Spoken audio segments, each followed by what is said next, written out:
La poésie doit toujours être noble, c'est-à-dire exquise et achevée dans la forme, puisqu'elle s'adresse à ce qu'il y a de plus noble en nous, à l'âme. Elle est à la fois musique, statuaire, peinture, éloquence.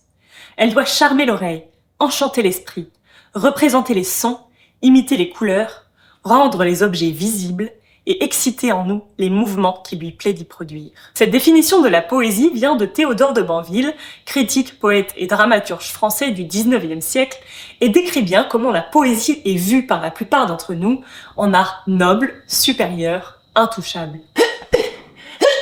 Dans le dictionnaire du Trésor de la langue française, il y a deux définitions principales. La première, la poésie est un genre littéraire associé à la versification et soumise à des règles prosodiques particulières, toujours cherchant à mettre en valeur le rythme, l'harmonie et les images. C'est donc cette première définition que l'on a en tête quand on entend le mot poésie, c'est-à-dire cet art écrit très codifié.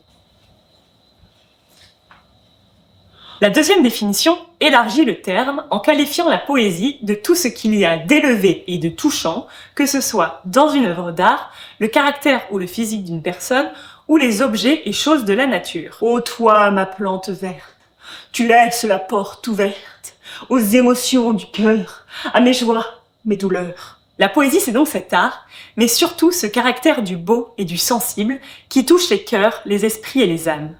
Elle est donc essentiellement humaine. La poésie, c'est moi. Théodore de Banville, toujours dans le même traité, annonce que dès qu'un groupe d'hommes est réuni, la poésie lui est révélée de manière extra-humaine et surnaturelle, sans quoi il ne pourrait vivre. Il y a donc pour lui ce besoin, cette nécessité de la poésie chez les hommes et dans les sociétés, ce que je pense aussi.